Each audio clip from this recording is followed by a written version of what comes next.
আমার কাছে সম্পর্কের গুরুত্ব অনেক।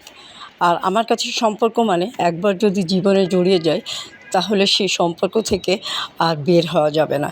তো হ্যালো ভিউয়ার্স, আসসালামু আলাইকুম। আমি নীলা আপনাদের সবাইকে ওয়েলকাম করছি নতুন আরেকটা ব্লগ ভিডিওতে।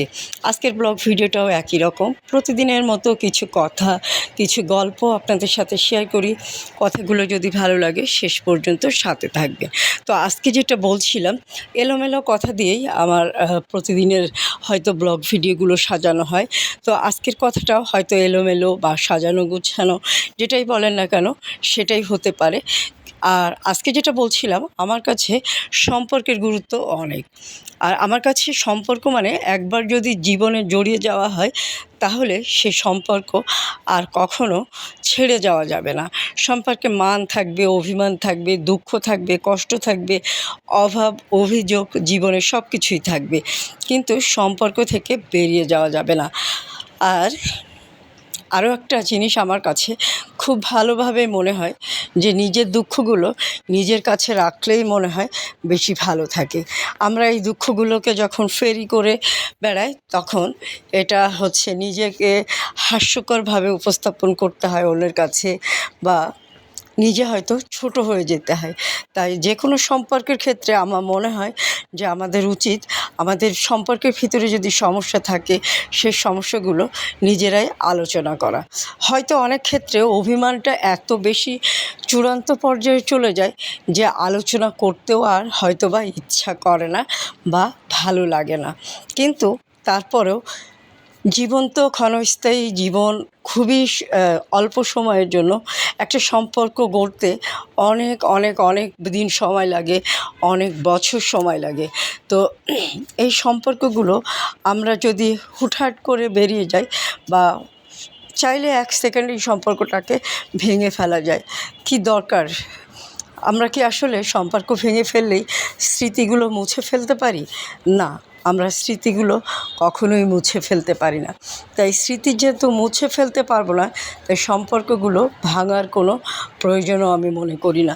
হয়তো ভালো না লাগলে সেপারেট হতে পারি, কিছুদিন সেপারেট থাকতে পারি, কিন্তু এই সেপারেটটাকে একেবারে চরম পর্যায়ে নিয়ে যাওয়া উচিত নয়। সম্পর্ক ধরে রাখতে হবে। সম্পর্ক ধরে রাখতে গেলে আমার মনে হয় মেয়েরা একটু জন্মগতভাবেই অভিমানী হয়, তাই ছেলেদের এই দায়িত্বটা একটু বেশি নিতে হয়। আর সংসার টিকাতে গেলে মেয়েদেরকে বেশি দায়িত্বশীল হতে হয় ছেলেদের থেকে বা পুরুষদের থেকে। তাই সম্পর্ক থেকে বেরিয়ে না গিয়ে সম্পর্কটাকে হয়তো বা কিছুদিন আলাদা করে থেকে দেখতে পারেন।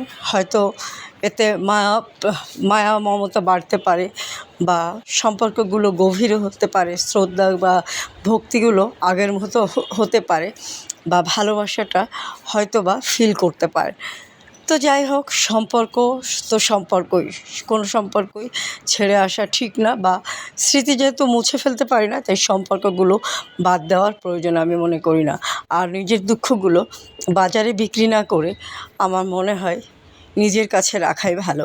তবে দুঃখ যখন চরম মাত্রায় চলে যায় তখন হয়তো একটু দুঃখ বিক্রি করতেই হয়, তা না হলে টিকে থাকাও যায় না। তো অনেক কথা বললাম, অনেক কথা বলতে বলতে আমার কার্যক্রম, রান্না বান্না সব কিছু দেখিয়ে ফেললাম। এখন দেখাবো সুন্দর কিছু শাড়ি। এই সুন্দর শাড়িগুলো কোথায় পাবেন জানেন তো?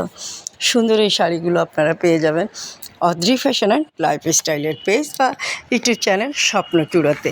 তো চলেন অনেক সুন্দর কিছু শাড়ি দেখায়। এবং শাড়ির সাথে সম্পর্ক নারীর যেন সর্বজনীন, বা অনেক বছরের, হাজার বছরের চিরচেনা একটা রূপ।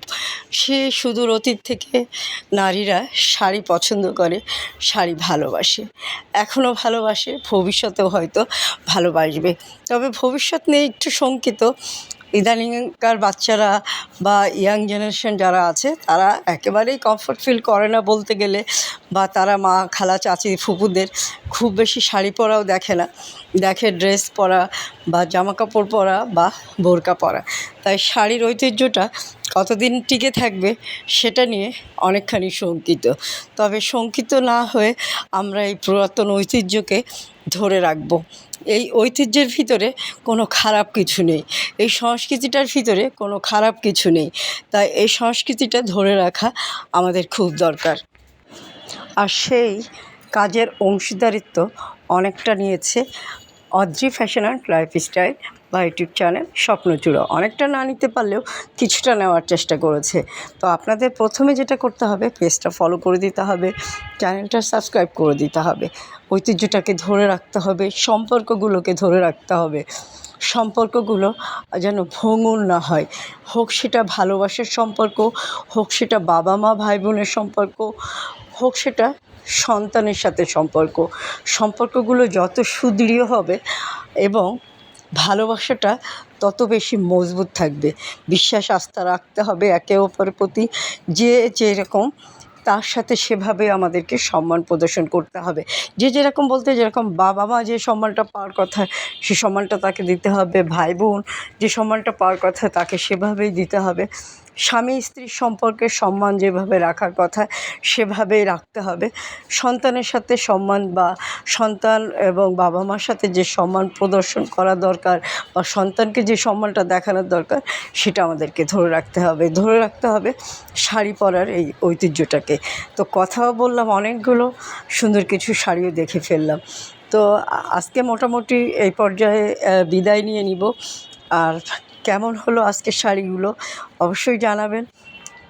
আর রান্নার ভিডিওটা কেমন হলো সেটাও জানাতে ভুলবেন না আমার কথাগুলো কেমন লাগলো সেটা জানাতে।